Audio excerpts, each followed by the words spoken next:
అవినాష్ అమాయకుడు అని నేను నమ్ముతున్నానట, అందుకే ఎంపీ టికెట్ ఇచ్చాను అట. ఎందుకు నమ్ముతున్నారన్నా జగనన్న గారు అంత గుడ్డిగా అని అడుగుతున్నాం. మీకు దేవుడు ఇంగితం ఇయ్యలేదా? మీకు ఆలోచించుకునే శక్తి లేదా? గుడ్డిగా ఎందుకు నమ్ముతున్నారు? సిబిఐ అన్ని ఆధారాలు చూపుతుంది కదా.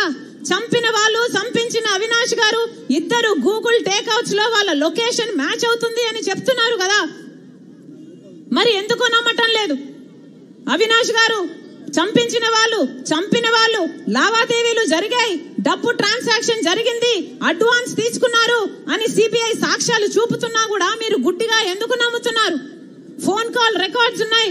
చంపిన వాళ్ళు అవినాష్ రెడ్డి గారు ఇద్దరి కాల్ రికార్డ్స్ మ్యాచ్ అవుతున్నాయి అని సిబిఐ సాక్ష్యాలు చూపుతున్నా కూడా ఈరోజు ఎందుకు గుడ్డిగా నమ్ముతున్నారు జగనన్న గారు అని అడుగుతున్నాం.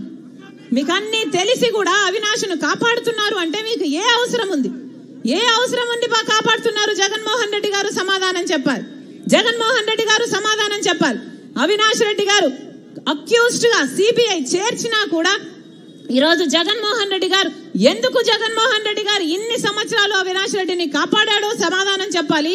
జగన్మోహన్ రెడ్డి గారు మళ్ళీ అక్యూజ్డ్ గా ఉన్న అవినాష్ రెడ్డిని ఎందుకు టికెట్ ఇచ్చారో జగన్మోహన్ రెడ్డి గారు సమాధానం చెప్పాలి. అంతేకాదు సాక్షి ఛానల్ చనిపోయింది వివేకానంద రెడ్డి, ఆఖరికి ఎంత ఘోరంగా ఆయన మెదడు మీద 7 సార్లు గొడ్డలితో నరికి చంపితే ఆఖరికి ఆ ఎముకలు బయటకు వచ్చి ఆ మెదడు కూడా బయటకు వచ్చి ఇల్లంతా రక్తం ఉంటే సాక్షి ఛానల్లో మాత్రం గుండెపోటుతో చచ్చిపోయారు అని ఎందుకు చెప్పిందో జగన్మోహన్ రెడ్డి గారు సమాధానం చెప్పాలి. జగన్మోహన్ రెడ్డి గారు అధికారంలో లేనప్పుడు సిబిఐ ఎంక్వైరీ కోరి అధికారంలోకి వచ్చాక ముఖ్యమంత్రి అయ్యాక ఎందుకు సిబిఐ ఎంక్వైరీ వద్దంటున్నారో జగన్మోహన్ రెడ్డి గారు సమాధానం చెప్పాలి. అంతేకాదు అవినాష్ రెడ్డి గారు కూడా చెప్పాలి. లొకేషన్ ను పిన్ పాయింటెడ్ గా మీది అని చూపిస్తుంటే గూగుల్ టేక్అవుట్స్ లో 50 అడుగుల నుంచి 1000 అడుగుల వరకు తేడా చూపిస్తుంది అని మీరు అంటున్నారే, మరి తేడా చూపించకుండా మీ ఇంట్లోనే ఎందుకు చూపిస్తుందో అవినాష్ రెడ్డి సమాధానం చెప్పాలి. వాళ్ళే చెప్తున్నారే, రవీంద్రనాథ్ రెడ్డి గారు సాక్ష్యాలు తుడిచేస్తున్నారట, అవినాష్ రెడ్డి అమాయకంగా నిలబడి చూస్తున్నారట.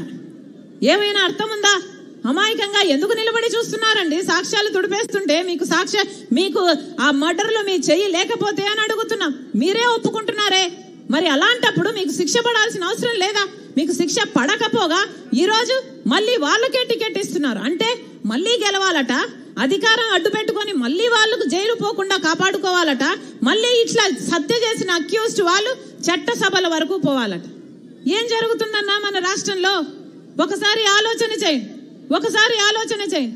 ఈరోజు జగన్మోహన్ రెడ్డి గారు ముఖ్యమంత్రి స్థాయిలో ఉన్నవాడు ఏం మాట్లాడుతున్నారు?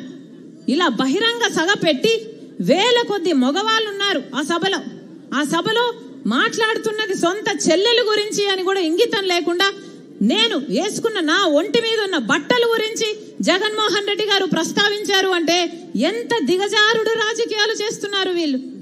ఏం అవసరం ఉంది? నేను పచ్చ చీర కట్టుకున్నానట, దానికి జగన్మోహన్ రెడ్డి గారు చెప్తున్న మాట నేను మోకరిల్లానట చంద్రబాబుకు మోకరిల్లి ఆయన ఇచ్చిన స్క్రిప్ట్ మక్కీ బట్టి నేను మాట్లాడుతున్నానట. ఏం మాట్లాడుతున్నారు? పచ్చ చీర కట్టుకుంటే తప్పేముంది అని అడుగుతున్నాం. పచ్చ కలర్ ఏమైనా చంద్రబాబు గారు కొనుక్కున్నారా? ఎంత కొనుక్కున్నారన్నా? ఎంత కొనుక్కున్నారు? చంద్రబాబు గారు ఏమైనా పేటెంట్ రైటా? పచ్చ కలర్ అంటే ఏమన్నా పసుపు కలర్ వాళ్ళదా? జగన్మోహన్ రెడ్డి గారు మర్చిపోయినట్టున్నారు. సాక్షి ఛానల్లో, సాక్షి టీవీలో, సాక్షి పేపర్లో ఎల్లో కలర్ ఉంటది, పసుపు కలర్ ఉంటది, పైన గుర్తుందా అన్న? పసుపు కలర్ ఉంటది.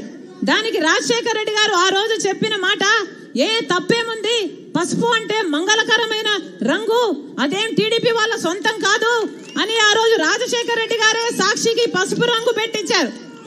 పసుపు అన్నది మన వంటల్లో కూడా వేసుకుంటామే, అది టీడీపీ ఎప్పుడు కొనుక్కుందన్నా? వాళ్ళ సొంతమా అది? నేను పసుపు చీర వేసుకున్నానట, దానికి ఒక ముఖ్యమంత్రి హోదాలో ఉన్నవాడు ఇన్ని రోజులు సోషల్ మీడియాలో వాళ్ళ వైసీపీ మూకల చేత అయితేనేమి, వాళ్ళ కుక్క బిస్కెట్లు పడేస్తే దానికి ఆశపడ్డే పేడ్ ఆర్టిస్టుల చేత అయితేనేమి సోషల్ మీడియాలో నన్ను దూషించారు, తిట్టారు, అవమానించారు, బెదిరించారు, నానా రకాలుగా అవమానించారు.